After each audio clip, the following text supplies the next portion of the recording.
G'day, have I got a story for you? Check the disclaimer.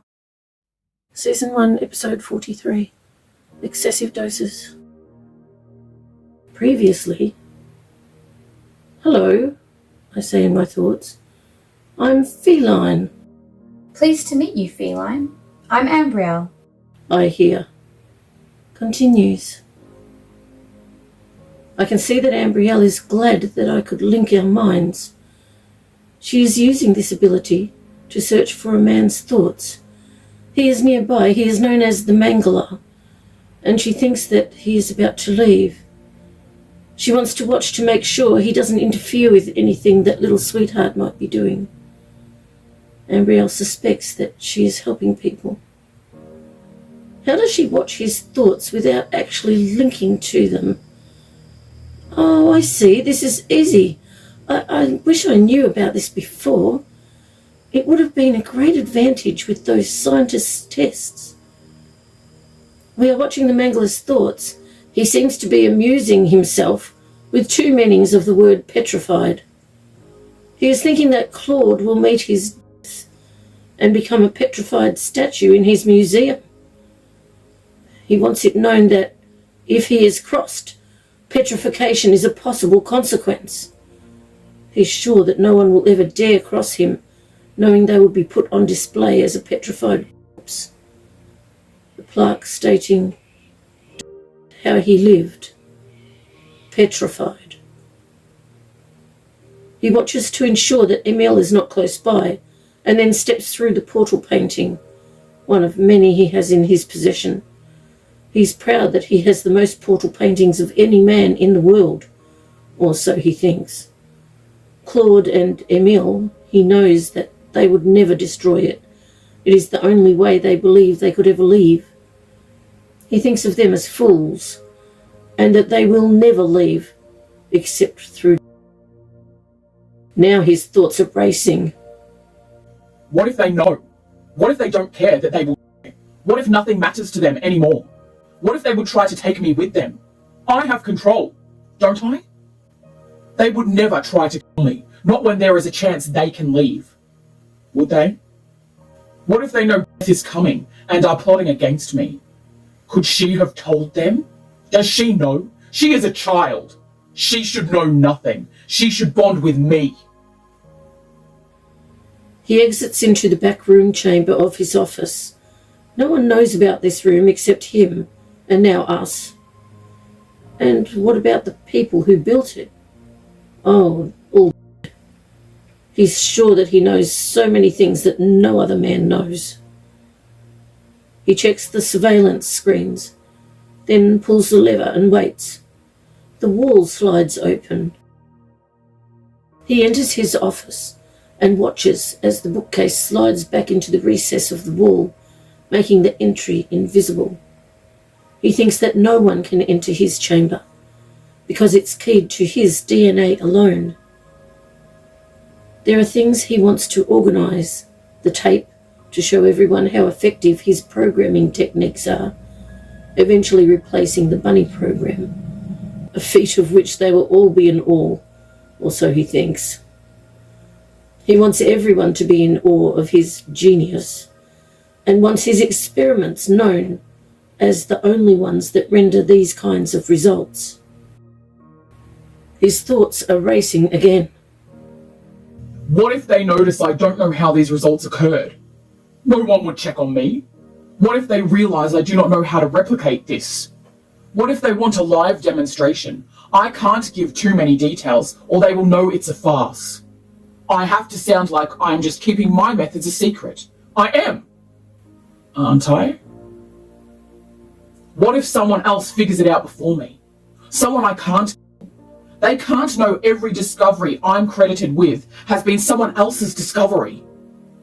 Is it my fault they are not smart enough to stay alive? He opens the cupboard doors and puts the tape into the machine, switching it on. Yet another rarity he owns. Only 6 of these machines in the world, and he has one of them. He always has a blank tape in the machine ready to record his accomplishments. He closes the doors and locks them, knowing that anyone who might see in his office will think that it's only an ordinary cupboard. Now he's thinking that someone named Margaret should be there and wondering why she isn't already waiting in Stella's office. Racing thoughts again.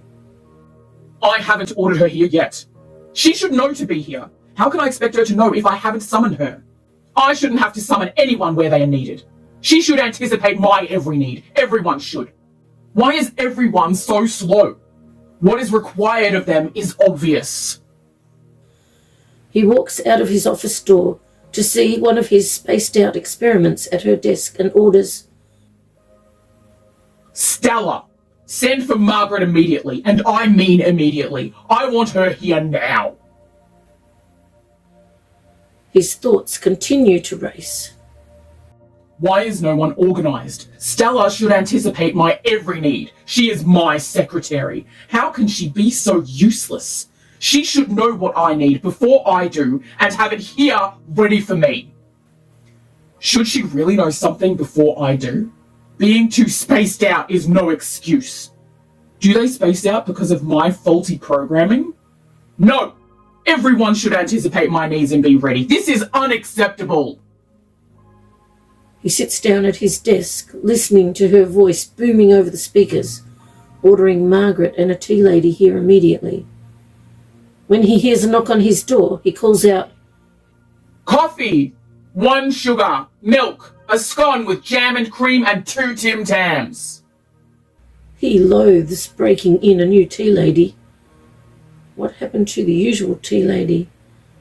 Oh, I see. The new tea lady enters immediately with a tray. Maybe no breaking in is required. Not only does she put the tray down in record time, she also empties the bin. Racing thoughts again. How can I correct her before she leaves? Too late. That was fast. I loathe fast. I had no time to educate her. They need to know their place. She should have waited. Waited for what? How did she know how to make my coffee? It shouldn't be this good. I will have to tell her it was awful. What if she makes it differently next time? The scone and the Tim Tams are also good. What can I criticize? She completed everything perfectly. Why can't I think of anything? How do I even tolerate myself? Oh dear. Margaret continues. I rush into Stella's office. I'm out of breath. Did I get here in time? Stella immediately lets him know. I sit on a chair near the wall, waiting. The Mangler wants to see me personally. That can't be good. Nothing he does is good. I am hoping that this will be quick, but at the same time, hoping he'll leave me sitting here for hours. I know that has happened to many others before, and I would be grateful for a rest. I'll think about something good, since I know that any minute now, the Mangler is sure to have something sinister in mind. I remember that one time I helped Stella quickly take 2 children that I saw in the hall on my way here to the elevator. Stella was sure they could be revived, because we got them there so quickly. I recall getting back to the office and sitting down, just in time to see the Mangler exit his room, walk past me and order me to follow. Weeks later, Stella told me that both children survived. It brought me to tears, knowing that I helped save a child's life, instead of being made to watch as they... Oh, I don't want to think about that. Every time since then, I watch for people in the hall, but have never seen any more. I'm sure there would have been others, but I'm just not here on these upper levels very often. Stella tells me to go in. I walk quickly, dreading what he will do or say. But when I walk in, he smiles. That can't be good. As he gives me orders, I can see that he is amused by his own plan. He wants me to leave black roses in his lair for Claude to find, in places that only Claude would look. Claude's locker, on the chairs that only Claude uses, on his food in the kitchen, on Claude's equipment, and on and near other cleaning goods that only he uses. Well, I could accomplish all that quite easily. However, without Claude seeing might be a problem. I take supplies to the lair on Wednesdays, so I would have to do it then. I can easily hide black roses in the supplies and put them in place as I put the supplies away. I will make sure I do a good job so I can see my twin boys. I have to make sure the mangler doesn't have any reason to hurt them because of me. Sometimes I think he says that he is not happy with my work, just so he can deprive me of the relief of seeing that they are still alive. Last time I saw them, they had so many bruises. He told me that the bruises were my fault, and I am sure he told them the same thing. I did everything he wanted, exactly how he ordered. My work was perfect. How could he be displeased? Okay, so I think I can put 2 black roses in Claude's cave dwelling. I don't go in there very often, only when ordered to do so, usually to see if anything looks unusual. Besides Claude being a bit messy, everything has been fine. Why is he telling me that he thinks Claude will be petrified? Yes, I understand the different meanings of petrified. I just don't understand how he is finding it all so amusing. Making a stone statue, or even worse, somehow encasing his body in stone. That's not funny.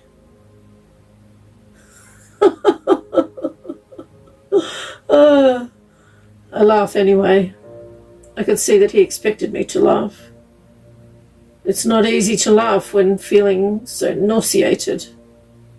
Why do I have to be involved in his plans? When he's finished informing me of all the details of how he wants things done, he tells me to wait in Stella's office. I wait a long time, maybe 3 hours. It's nice, being able to rest for a change. I wonder if he has forgotten me. He comes out at last, but walks past, completely ignoring me. Knowing he's just left, I quickly go to the door and check the hallway. As I come back in, Stella reminds me without looking up to be careful because of the cameras. She says that it's only safe to do the unexpected if little one is here. Stella advises me to come to her desk, tell her that I'm going to the bathroom, and then go to the bathroom. That way, anyone watching the camera feed might assume that I was checking where the mangler went to see if I would have enough time to go there. I decide to take her advice. On the way back, I pass Stella in the hall and she whispers that I should go quickly to memory 3. What did she say after that? I'm not sure, but maybe she said that little one is here? I walk as fast as possible, and as I enter, the mangler looks up and tells me to sit down, pointing to a chair. So I do. Another woman is sitting 2 chairs down from me. She looks terrified. I watch as the scientists attach 2 people to machines, and the second the machines are turned on, no, I wish I could cover my ears. Oh, I don't want to watch that. I want to help them. But no, it would be useless to try. Eventually, they toss the people outside the door as if they are rubbish. I wish this little one that Stella spoke of really was here now. I hear a very young child's voice in my mind say, "I am here. Please keep them busy for a minute." I see Stella, just outside the door, scoop up one of the children in her arms and rush off with her. I am sitting on a chair opposite the doorway of the room, and the three men seem occupied talking together, and the woman is watching them. I am not sure what to do. Should I get the other child? I hear little one's voice again. "Now! Please distract them now." I let the dizziness I was trying to control wash over me, and I fall off the chair. I see Stella scoop up the other child and rush off with her, as the three men and the woman's attention is on me for a moment, and I let myself pass out.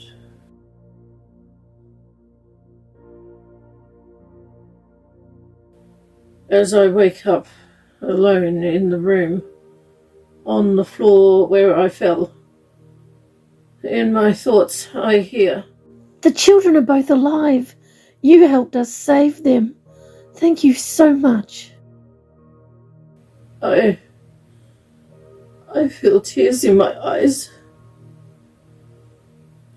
I am so relieved. I would thank this little one, but I don't know how. I hear, "You're welcome. It's what I do. I help people. I want you to know that the moment it is safe to do so, we have rescue plans for you and your triplets." As I remember how Mangala, my daughter, I hear her say, "No, she is alive. He deceived you.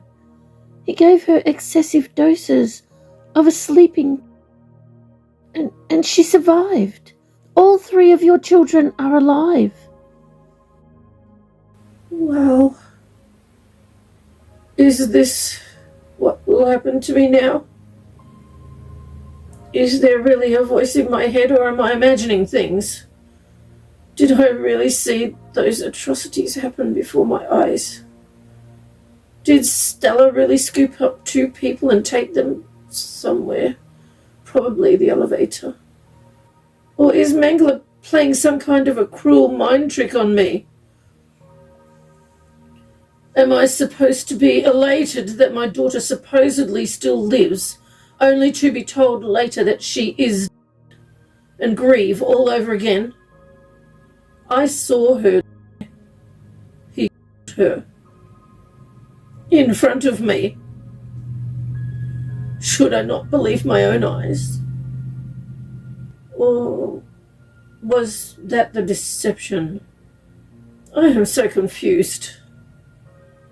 I look around the room and wonder why they left me here. As I pull myself up onto the chair, Stella walks in with a thick file. She hands it to me and says that we need to hurry. I can hardly believe my eyes. This file has my daughter's name on it. Stella says to turn to page 55, but I am shaking so much that I can't get my fingers to work. Stella turns the pages, and I see a photo of a beautiful little toddler. And she looks just like me. She turns to the back pages, and I see a little girl about 5 years old. And she looks so much like me. And also my sons. Stella takes the file back and says something. I stand up and go where she leads. Then sit down where she indicates. Why am I sitting back in Stella's office? I vaguely hear her talk to someone. My daughter. Was that really her? Oh, I feel dizzy again. Is my daughter really alive? I think I'm going to pass out. I feel myself falling. Feline continues. The Mangler walks to the door of his office and looks out to see what the noise was. Ugh, she's fainted again. He orders Stella. When she wakes, bring her in immediately. His thoughts seem to race a lot. Why does she keep fainting? I can't afford to lose her. Ugh, she is replaceable. Have I caused the fainting? I have her right where I want her. Have I made a mistake? I don't make mistakes. She has got to do everything I say. He sits at his desk to eat the second Tim Tam, thinking that they're not quite the same without a coffee, but still good. He's decided to have them more often. Why isn't that woman awake? Stella! He yells. Get one of those men from the infirmary to wake her up. He hears Stella's voice over the speakers and finds it amusing that a spaced-out experiment is obeyed so quickly by the scientists. He has often seen them hear her voice and scurry like mice. It's only because she works directly under me. Why do they listen to everything she says? I have everyone's respect. Does she have respect? No! I have the power. She is an experiment. I am the reason people act. She is nothing. What if I am nothing? How do I live with myself? He hears the scuffling of feet and Margaret coughing. He laughs. I think she started choking. She shouldn't have made me wait. Margaret continues.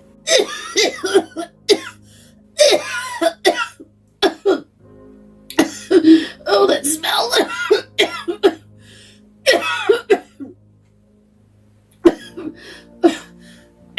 Did I faint again?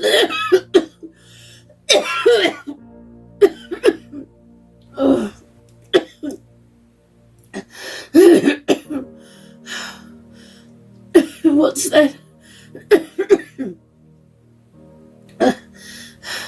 I have to go where? Oh, the Mangler's office. The two men quickly leave. Stella helps me to my feet. And I whisper to her, my daughter.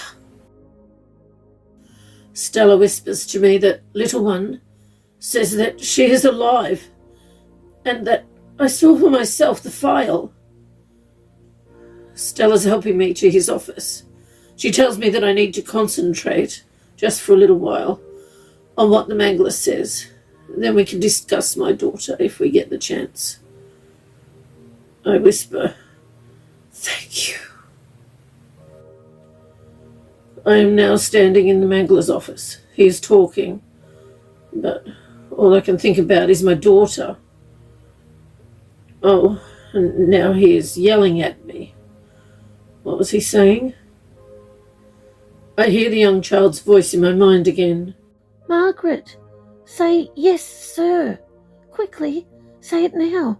Yes, sir, I say. Mangler stops yelling. I'm still not listening. My thoughts are filled with the picture of my beautiful daughter. I just periodically repeat what the voice tells me to say. Is my daughter really alive? Can all three of my children and myself really be rescued? Or am I imagining all this? The last thing I say is, immediately, sir. and the voice tells me to leave. I go to sit on a chair in Stella's office, but the voice tells me to keep walking. Stella joins me and guides me the other way down the hall. Stella quietly explains to me that I'm going to see who Little One is, so I can see that she is real. Apparently, it is going to be a meeting in my mind, whatever that means. We stop outside a room of young girls strapped to chairs. We can see them through the viewing pane. They appear to be asleep with earphones and thick glasses on. I have seen this before. This is a Candy Girl room. Stella tells me that they don't know the extent of her mind abilities yet, so they're continuing all the usual mind control she's had for the last year, but doing much more extensive testing. I hear in my mind, second row from the front, third chair on the left. I look there, but it is empty. I hear in my mind, close your eyes. So I do. I see the same room in my mind and the same chair, with a small girl looking up at me with big round eyes. She walks out of the door to me. Aren't these doors usually locked? Are you really this small? I know her voice sounds young, but she looks not much older than a toddler. Maybe I'm still unconscious and dreaming this. She puts out her hand to shake mine and says, Thank you so much for helping us save their lives, Margaret. I really appreciate you. You are a remarkable person.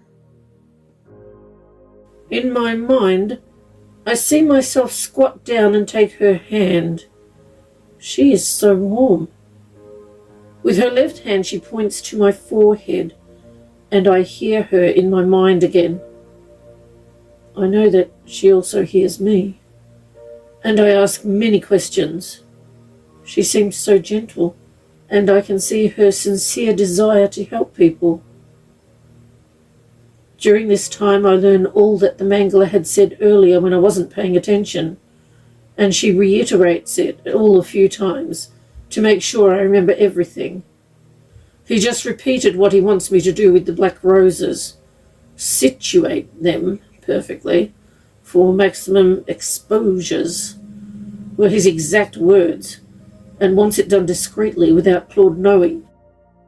She ends by telling me that she needs to go because she is in the middle of organising rescues. The Candy Girl cycle will end soon, and Stella and I need to be out of the hallway before the lab assistant returns. I open my eyes and ask Stella, how old is she? She looks not much older than a toddler. Stella is telling me that we need to hurry, and we walk down the hall to the bathroom where we check the 3 stalls. There's no one else here. I try to tell Stella everything she said to me, but Stella says that she has to get back to her office quickly so she won't be missed. Stella tells me to take my time because they will be expecting that after passing out twice. As Stella turns to leave, I ask her, how old is she? Oh. Stella leaves, and I repeat what she said. She will be 4 at the beginning of the new year, 1969. That means that she is 3 years old. 3 years old? How can she be 3 years old? She speaks like an adult, a well-educated adult. Why is she making these plans? Why isn't she playing with her toys? This all seems impossible, yet it happened. I know for sure she is real. I saw her in my mind, and this little 3-year-old has a plan to save my children and I. My 3 children. not 2, 3. I look at my reflection in the mirror and remember the photos of my little girl, my daughter. Gracie, I named her. That man, he gave her excessive doses. That's what she said. My daughter survived. She's in a different facility, but she's alive. I can feel tears forming, tears of joy, knowing that somehow, someday soon, I will see her. Not only that, we will all be free. All of us. My 3 children and I will be free.